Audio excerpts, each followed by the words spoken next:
So, Layla, you've got a big day coming up. Tell us about what you're hoping for your treatment. Everything that I could possibly have done, because I can't get filler anymore. I'm channeling all my energy into Botox. So obviously I love my Gummy style treatment. All forehead froze. Around here, I know the first time we did it, or the second time we did it, it was quite strong. So then the next time you did just 2 injections instead of 3, and that worked quite well. And then obviously here, froze, and then nose tip lifted a tiny bit. Okay, so in terms of if we work through from top to bottom, the forehead element, when you say frozen, you also want an eyebrow lift though. I understand that, yeah. So in the past, have you ever had any treatments that have been too heavy? No, not in the forehead. Okay, and so have you always had a little bit of movement, but just not enough to cause a line, or do you actually have it frozen? It, like here, it very slightly goes.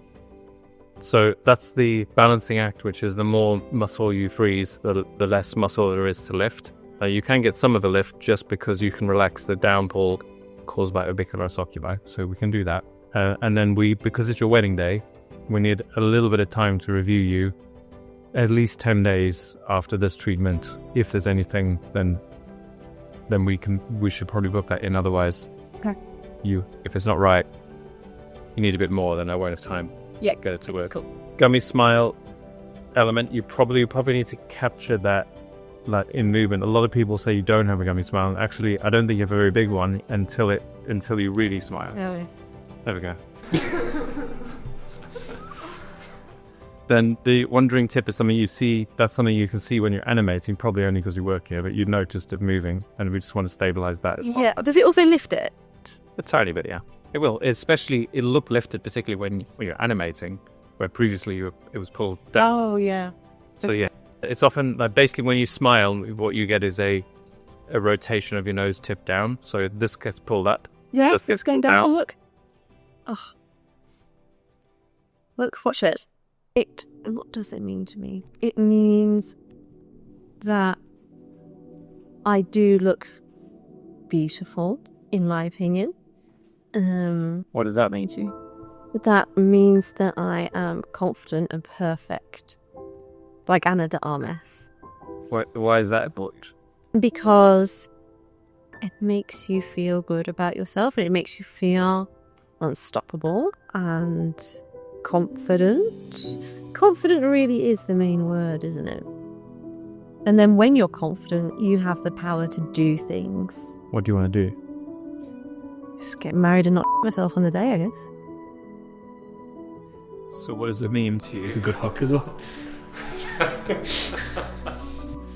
don't know. A lot of it comes down to, like, I like to have everything in order for my wedding. So I'm like, okay, I've got my dress and that's going to be like that, and that is exactly how I wanted it.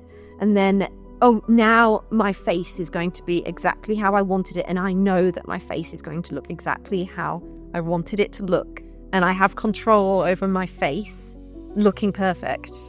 And I also have control over how my hair is done, my makeup. So it's the control to look how the ideal I can possibly look. No, I think it's also there's identity going on as well for you. You're maintaining something that you connect with about yourself. Mm-hmm. Yeah, I am definitely channeling a lot of energy into this, and it means a lot to me because all my filler is gone. And when I had my filler, I look back on pictures when I had my filler, and I can really tell a difference in my face. And I look at my face now, and I'm like my chin was better when I had filler. My nose was just straight and perfect with like no bumps or anything. My cheeks, I could tell the difference in my cheeks, and now that's all gone. It doesn't matter to me day to day. It only matters when a picture pops up on Instagram from a year ago and I see how good I looked with filler in. But no, you can't have filler. Now I can't have it, so I'm trying to channel my energy into this. What can you do with botulinum toxin when you can't use filler in a full face approach? The key is to treat what you don't need to move, but leave as much movement as possible. I know that sounds like a contradiction, but it really, with a young patient, you cannot be freezing every muscle and expect them to look natural. So we look for as many possibilities as possible to kind of half relax, soften various muscles, but still leave a natural dynamic type of expression. And that comes from getting your doses correct and using concentrated forms of toxin in the right areas. If you want to learn more about advanced approaches to toxin, come to my webinar. So I'm looking at procerus contracting down. Then I want to look at the heart of corrugator. So there's a little bit of residual effect from previous treatments, because I think you can frown stronger than that. Okay, maybe slightly more medial. And then we'll do frown again, angry as you can. That's great. So the trickiest part of this treatment will be balancing the forehead so that we get smoothness without heaviness. And the two things I'm going to do to allow for that is to leave a little bit of room here, but not too much, and then obviously release the downpour, which is orbicularis oculi here. So let's do this first. If you can close your eyes as tight as possible.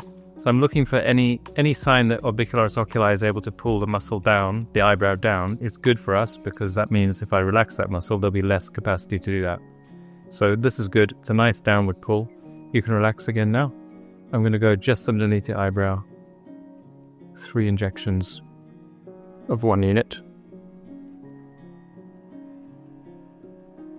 Mingdic smile again. I'm going to take the edge of the edge of orbicularis oculi.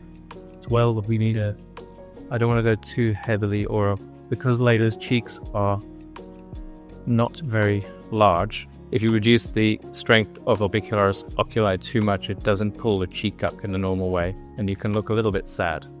So a smile that doesn't reach your eyes is what we're avoiding by keeping this lower dose quite low. 4 units, 2 units, and then 1 unit underneath the eyebrow. So forehead's the trickiest. Let's put the safety margins on. If you raise your eyebrows up for me, I'm usually thinking about the lower third of the forehead being a protected zone as my first mark. So you can follow the shape of the muscle. I'm essentially leaving about 2 centimeters, 1.5 centimeters in the smaller forehead of muscle here that I definitely don't want to treat. Raise eyebrows up again. You can then mark on the aponeurosis where there is no muscle. It's not a safety zone, but it saves you wasting product. And then the rest of this can be relatively confidently treated. But I would prefer, given that I've got a day for a follow-up, to leave this dose slightly lower than I could do. So I can do 2 units up here. I don't worry about this area as much.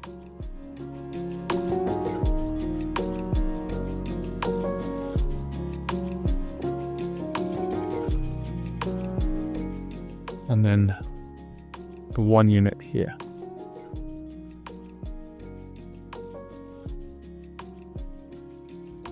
Start with corrugator. Origin of the corrugator is medial, almost as if I'm cannulating it.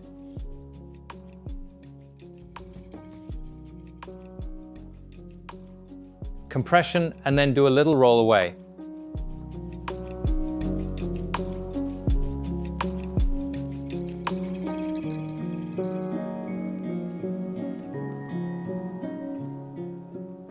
Similar approach with the procerus, which we're pulling down onto the bone. So I cannulate that muscle in the same way